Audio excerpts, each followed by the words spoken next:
Hello বন্ধুরা, আমি মিতা আবার একটা নতুন রেসিপি দেখার জন্য আপনাদের সবাইকে স্বাগত জানাই।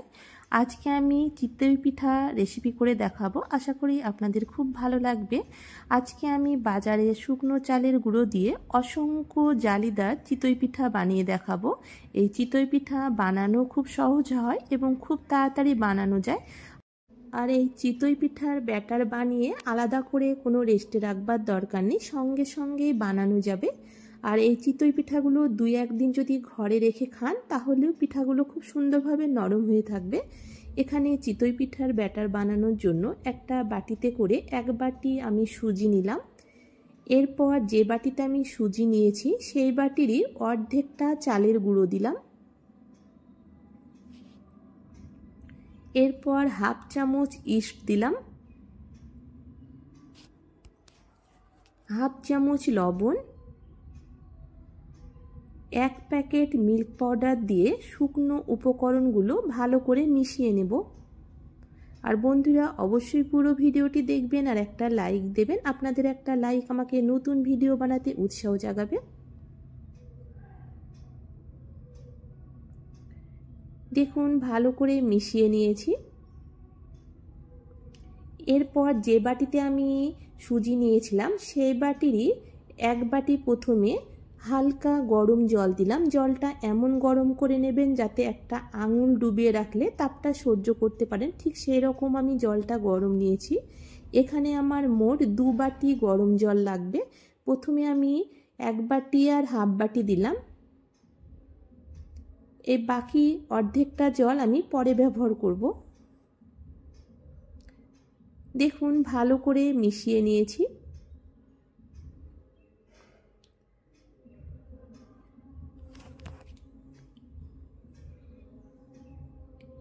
এরপর একটা মিক্সার গ্রাইন্ডারে দিয়ে বেটে নেব। আর চিতই পিঠার ব্যাটার বানানোর জন্য আমি যে বাটিতে করে সুজি এবং চালের গুঁড়ো নিয়েছি সেই বাটিরই আমি 2 বাটি উষ্ণ গরম জল ব্যবহার করলাম।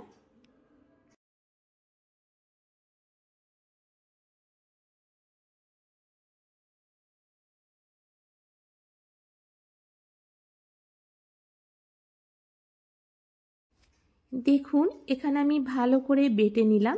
এরপর যে বাটিতে আমি সুজি এবং চালের গুঁড়োর ব্যাটারটা বানিয়েছিলাম সেই বাটিতে আমি ব্যাটারটা ঢেলে নিলাম।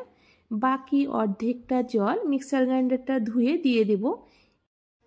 এখানে আপনারা যে জায়গাতে করে সুজি এবং চালের ময়দাটা নেবেন ঠিক সেই জায়গাতে করে জলটা নেবেন, তাহলে ব্যাটারের পরিমাণটা একদম পারফেক্ট হবে।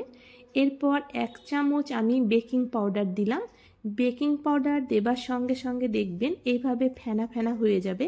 এইভাবে যদি ফেনা ফেনা হয়ে যায় তাহলে চিতই পিঠাগুলো খুব সুন্দর হবে।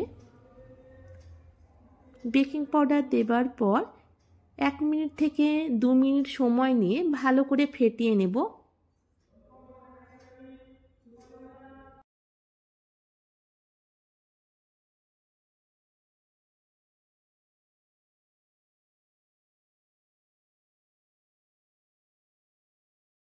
এখানে জলের পরিমাণটা যদি আপনারা ঠিকভাবে দেন তাহলে চিতই পিঠাগুলো খুব সুন্দর হবে।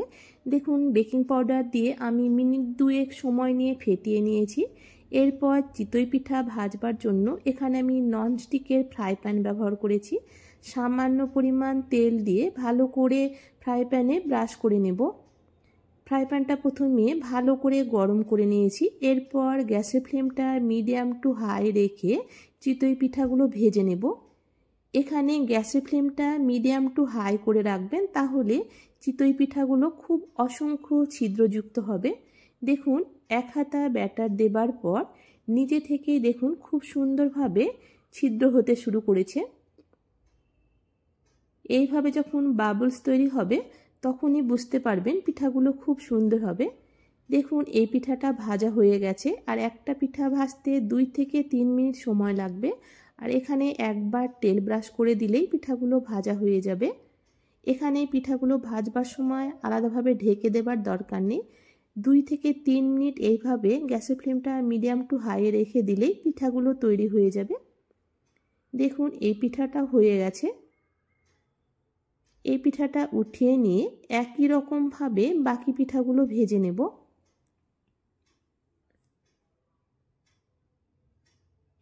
আর দেখলেন তো বন্ধুরা, খুব সুন্দরভাবে অসংখ্য জালিদার চিতই পিঠা হয়ে গেল। আর দেখে বুঝতে পারছেন পিঠাগুলো কতটা সুন্দর হয়েছে। আর এই পিঠা রেখে আপনারা 1 দিন থেকে 2 দিন যদি ঘরে রেখে দেন তাহলেও পিঠাগুলো খুব সুন্দরভাবে নরম হয়ে থাকবে। আর আজকের এই চিতই পিঠাগুলো আমি নলেন গুড় দিয়ে পরিবেশন করব। আপনারা এইভাবে একবার চিতই পিঠা বানিয়ে খেয়ে দেখুন, আশা করছি ভালো লাগবে। ভালো লাগলে বন্ধুরা অবশ্যই কমেন্ট করে জানাবেন। আজকের মতো এই পর্যন্ত বন্ধুরা, দেখা হচ্ছে পরবর্তী ভিডিওতে। ততক্ষণে সবাই ভালো থাকবেন, সুস্থ থাকবেন। ধন্যবাদ বন্ধুরা আমার আজকের এই ভিডিওটি দেখার জন্য।